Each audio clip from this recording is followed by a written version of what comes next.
ఏయ్ ఇలా రారా. వేలం వేయకుండా ఎందుకు ఆ చెట్లు నరుకుతున్నారు? వేలం వేసారో లేదో మాకు తెలీదు. యజమాని గారు నరకమన్నా నరికేశాం. ఎవడరా మీ యజమాని?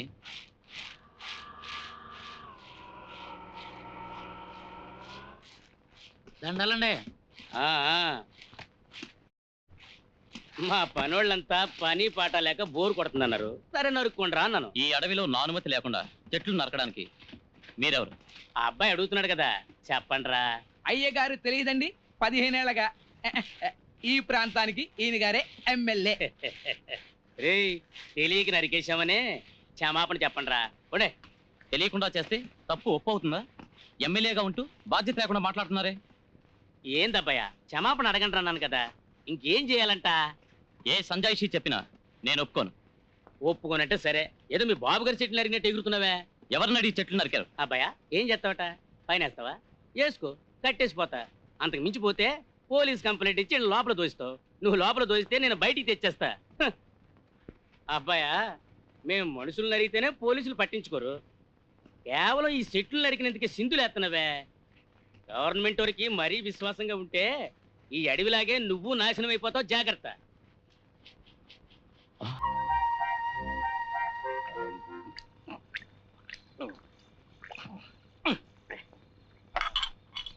ఇంకో సీసాగా ఎవరా? అసలే 3 సీసాలు తాగావు, ఒళ్ళు చెడిపోద్ది. బుద్ధిగా ఇంటికి పో. ఈ యాదవ నీతిని మన దగ్గర చెప్పకరా. ఒకటి ఇస్తారంటే ఇస్తారని చెప్పు, లేదా ఇవ్వనని చెప్పే. ఇది నీ బాబు గారు సొత్తా? అవును, నా బాబు గారు సొత్తే, నేను ఇవ్వలేను. బుద్ధిగా నోరు మూసుకుని ఇంటికి పోతావు లేదా? నేను నువ్వు ఒకప్పుడు ఒకే ఈదులో అడుక్కు తినోళ్ళం కదరా. 4 సీసాకాయలు, 10 జంతికలు, ఇది ఒక గొప్ప కొట్టు. నువ్వు కొట్టాడు కొట్టు, లోకంలో ఎక్కడ లేని కొట్టుని. అమ్మా రేపు నేను రాజానే. నా శైలికి ఈ ఊరే మెచ్చుకునేలాగా పెళ్లి చేయలేదంటే నేను పేరు మార్చుకున్నాను అంతే. అమ్మా క్షమించమ్మా, క్షమించి. పెళ్ళిడికి వచ్చిన సెల్లిలో ఒక ఇంట్లో ఉందని దేశ లేకుండా నువ్వు ఇలా తాగేసి వస్తున్నావే, ఇది నీకే న్యాయంగా ఉందా? చెల్లయ్, నేను ఎందుకు తాగడం మొదలెట్టాను తెలుసా? నీకు నేను పెళ్లి చేయలేకపోయినా బాత్తనమ్మా తాగడం మొదలెట్టాను. అమ్మా మొదటిసారి పెళ్లి చూపులకు వచ్చినాడు 10 కాసులు అడిగాడు, నా వల్ల కాలేదు, క్వార్టర్ కొట్టడం మొదలెట్టాను. తర్వాత వచ్చినాడు 20 కాసులు అడిగాడు, ఆఫ్ కొట్టడం మొదలెట్టానమ్మా. అప్పుడు 30 కాసులు అడిగితే ఫుల్ కొట్టేస్తావా?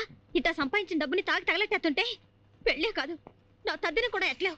అమ్మా తల్లి, అమ్మా రేయ్, ఎవడ్డైనా సరే ఇక మీద 10 కాసులు 20 కాసులు అడిగిన ఇంటికి ముందు తొక్కాడు తోలస్. ఎవడు 50 కాసులు కావాలని వస్తాడో ఆడికి ఇచ్చి పెళ్లి చేస్తాను నా చెల్లెమనే. ముందు నువ్వు వచ్చి అన్నం తిను.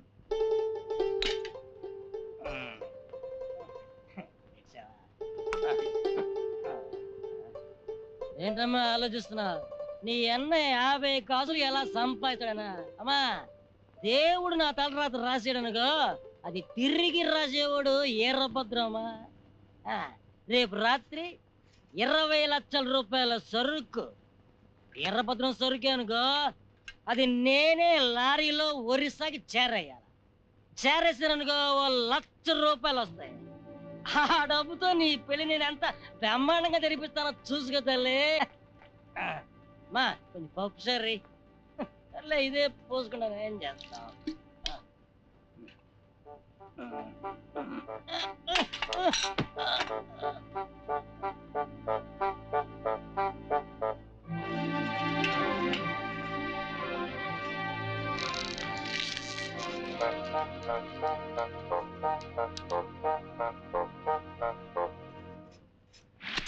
హాయిగా మన ఊర్లోనే ఉండాల్సింది, ఓకే బోరు.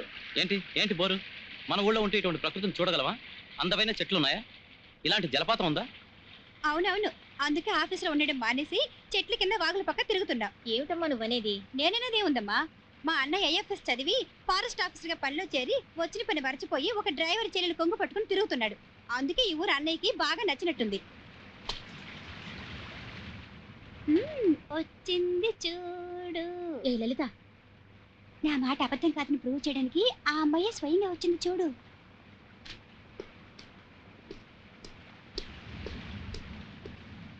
ఎందుకు వచ్చావు? ఏమిటి విషయం అని అడిగాను. ఆ మాట అడిగారు, ఎందుకు వచ్చావును కదా. సరే సరే సరే, అసలే గొడవగా ఉంది, వచ్చిన విషయం చెప్పు. రేపు రాత్రి ఏరభద్ర ముఠ జంబూదార్లో ఒరిసాకి లారీలో గంధం చెట్లు దొంగ రవాణా చేస్తున్నారు. నీకెలా తెలుసు? అదంతా ఎందుకు మీకు? ఇప్పుడు మా అన్నయ్యకి వాళ్ళకి ఏ సంబంధమూ లేదు. బుద్ధిగా లక్షణంగా వాళ్ళని పట్టి మంచి పేరు తెచ్చుకోండి.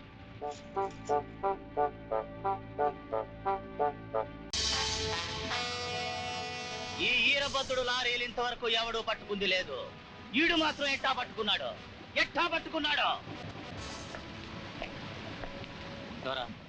నాకు డ్రైవర్ బలరాం మీద అనుమానం. నిన్న ఊళ్ళో సారా కొట్లో తాగుతూ చాలా పేలాడండి. ఆడు చెల్లికి పెళ్లి చేస్తానని శబ్దం చేశాడు. ఆడు మీ దగ్గర డబ్బు తీసుకుని చెల్లికి పెళ్లి చేస్తాడు అనుకున్నాను, కానీ గవర్నమెంట్ ఆసుకి ఇచ్చి సంపాదిస్తాడని ఇప్పుడే తెలిసిందండి. మనోళ్ళు దొరికిపోవడానికి కారణం ఈ గ్రామస్తులు, మీ బంధువునండి.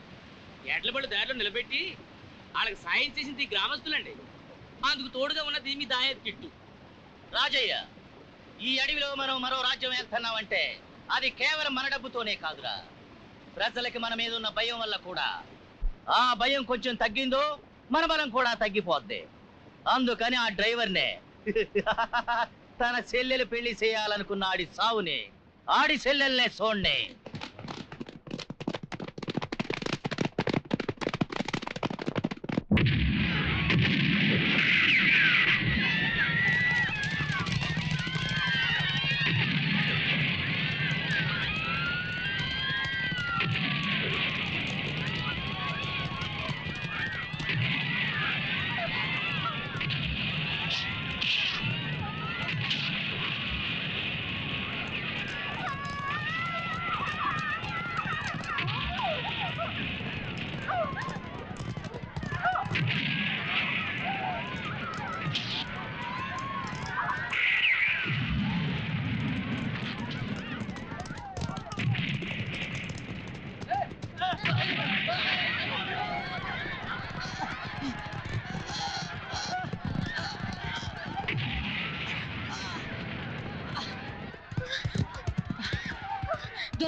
ఏరా, నిన్ను నమ్ముకున్నాను కదరా. 20 లక్షల రూపాయల సరుకు పోయింది కదరా. డబ్బు పోయినా పర్లేదు, నన్నే బయట పెట్టాలనుకున్నావు కదరా.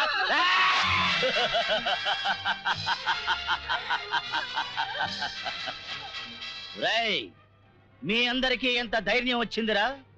నేను ఇసిరి పారేసే ఎంగిలి మెతుకులతో బతికే పిచ్చి కుక్కల్లారా. ఎక్కడ్రా కిట్టమూర్తి? తెలీదు. ఎక్కడే నీ మొగుడు? తెలీదు. ఎక్కడ మీ కొడుకు? వీరభద్రం. ఛే! ఏ రోజు నన్ను బయటెట్టాలనుకున్నారో ఆ రోజే మా పెదనాన్న మా పెద్దమ్మ చచ్చారు. ఎక్కడ నీ కొడుకు? తెలీదు. పెదనాన్న ఎక్కడ? పెదనాన్న నీ కొడుకు తెలీదా? తెలీదా?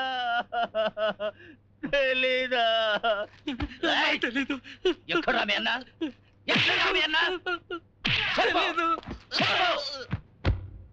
వీళ్ళందరి కట్టుపడేయండి. ఒరే కిట్టమూర్తి, మర్యాదగా బయటకు వస్తే మీ అమ్మకి మీ బాబుకి చచ్చిపోగానే నువ్వు కొరివి పెడతావు, లేదా మా పెదనాన్నకి పెదమ్మకి బతికుండగానే నేనే కొరివి పెడతా. బయటికి రా.